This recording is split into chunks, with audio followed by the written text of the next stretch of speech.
దేవుని నామానికి మహిమ కలుగును గాక. మీ అందరికీ యేసుక్రీస్తు ప్రభు పేరట వందనాలు. ఈరోజు దేవుని మాటలు మనం ధ్యానించుకుందాం. ద్వితీయోపదేశకాండం 4వ అధ్యాయంలో ఒక మాట నేను ప్రేయర్ చేస్తుండగా దేవుడు ఒక మాట గుర్తు చేశాడు. 4వ అధ్యాయం 7వ వచనం మనం చూడండి. ఏలయనగా మనము ఆయనకు మొర్ర పెట్టినప్పుడల్లా మన దేవుడని యెహోవా మనకు సమీపముగా ఉన్నట్లు మరి ఏ గొప్ప జన్మునకును ఏ దేవుడును సమీపంగా ఉన్నాడు. ఇక్కడ మనం చూసినట్లయితే ఇశ్రాయేలు ప్రజల గురించి రాసి ఉంది. ఆయన ఏమి చెప్పి రాశారంటే ద్వితీయోపదేశకాండము ఈ ఆదికాండం నుంచి ఆదికాండము, నిర్గమాకాండము, లేవియాకాండము, సంఖ్యాకాండం, ద్వితీయోపదేశకాండం ఈ 5 కాండాలు కూడా మోషే గారు రాశారు. అయితే ఈ మోషే గారు ఆయన జీవితం ఇశ్రాయేలును నడిపించే సమయంలో సమస్తము దేవుని గురించి ఆయన తెలుసుకున్నారు, ఆయన ప్రజలు తెలుసుకున్నారు.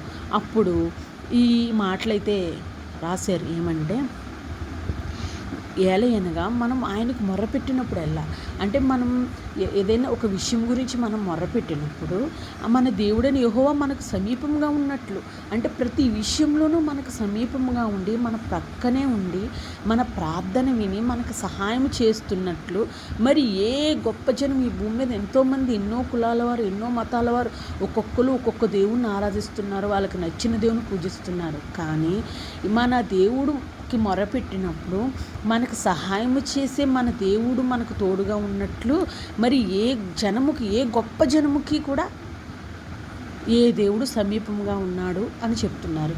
అంటే మనం మీరు బైబిల్ చదువుతున్నట్లయితే మనం ఏలియా గారి జీవిత చరిత్ర చూసుకున్నట్లయితే అక్కడ కర్మేలు కొండపైన ఏలియా గారు కూడా ప్రార్థించారు, ఆకాశం అగ్ని కురవాలి అని చెప్పి. మీరు ఎప్పుడైనా ఆ యొక్క ఏలియా యొక్క జీవిత చరిత్ర చదివితే మీకు అర్థమవుతుంది. అప్పుడు ఈ యొక్క ఇశ్రాయేలీయులకి అలా ఏలియాకి అక్కడ ఉన్న జనాలకి, అంటే విగ్రహారాధన ఆరాధించే ప్రజలకి మధ్య ఒక పోటీ జరుగుద్ది. ఏలియా ఏమంటాడంటే మనం ఆకాశం నుండి అగ్ని కురిపిస్తాను, ఇక్కడ మాంసాన్ని కట్టెలను పెడదాము, మనం ప్రార్థించినప్పుడు ఈ అగ్ని దానంతట అది రావాలి, మనం అగ్ని వేయకూడదు, కొంచెము కూడా ఏమి చేయకూడదు, కానీ అప్పుడు తెలుస్తుంది మీ దేవుడు గొప్ప మా దేవుడు గొప్ప అని చెప్పి ఏలియా అంటారు. అయితే వాళ్ళు ఒప్పుకుంటారు. వాళ్ళు ఉదయం నుండి రాత్రి వరకు బైలా బైలా బైలా అని చెప్పి వాళ్ళ దేవుణ్ణి ఆరాధిస్తూనే ఉంటారు. కానీ ఒక్క అగ్గి రవ్వ కూడా రాజుకోదు. వాళ్ళు శరీరాన్ని గాయపరుచుకుంటారు, రక్తాన్ని చిందిస్తారు. ఎంత చేసినా వాళ్ళ దేవుడు వారికి ప్రత్యక్షం కాలేదు కదా. ఆకాశం అగ్ని కూడా ఒక చిన్న రవ్వంత కూడా పడదు. అయితే ఏలియా అయితే నేను ఇప్పుడు నా దేవునికి నేను ఆరాధిస్తాను అని చెప్పి, ఎక్కడ మనమైతే 2 గంటలు చేశాడా లేకపోతే 3 గంటలు చేశాడా, ఉపవాసం ఉన్నాడా, మోకరించి ప్రార్థించి మోకాల మీద ఉండి తల బాదుకుని ప్రార్థించలేదండి ఏలియా.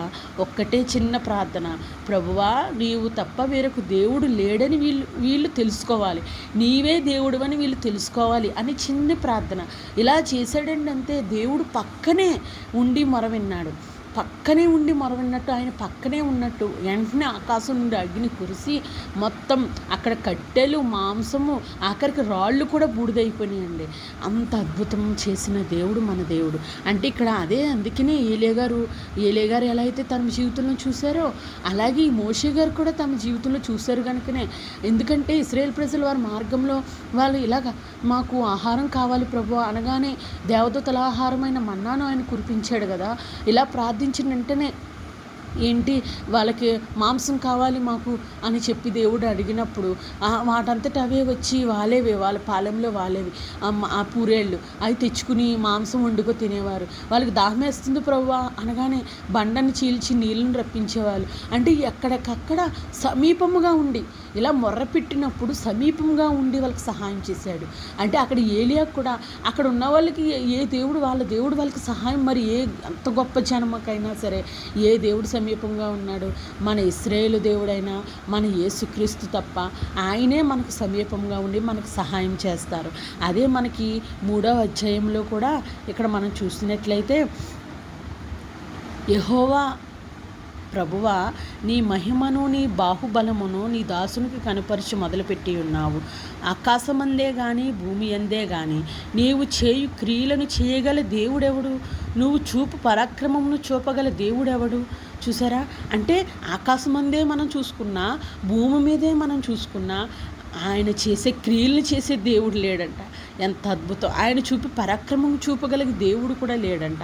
అంత గొప్ప దేవుణ్ణి మనం కలిగి ఉన్నాం. అలాంటి దేవుణ్ణి మనం విడిచిపెట్టకూడదు. మన జీవితకాలం అంతయు మన దేవుణ్ణి మనం ఆయన చేసిన గొప్ప కార్యాలు మనం ఆరాధించాలి. నిజంగా నీవు దేవునికి నేను ఇప్పుడు మిమ్మల్ని అడుగుతున్నాను, మీరు నిజంగా దేవునికి భయపడుతున్నారా? దేవునికి దగ్గరగా ఉంటున్నారా?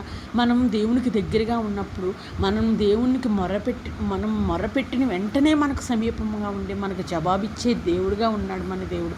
నీవు మొర్రపెట్టినప్పుడు, నీవు నిజముగా మొర్రపెట్టిన ఎడల దేవుడు నీ మొర ఆలకిస్తాను అని చెప్తున్నాడు. ఈ కొద్ది మాటలు మీరు ఈ దేవుడు వినుకుల్లో దీవించునుగాక, మీరు బలపడుదురుగాక. ఆమేన్.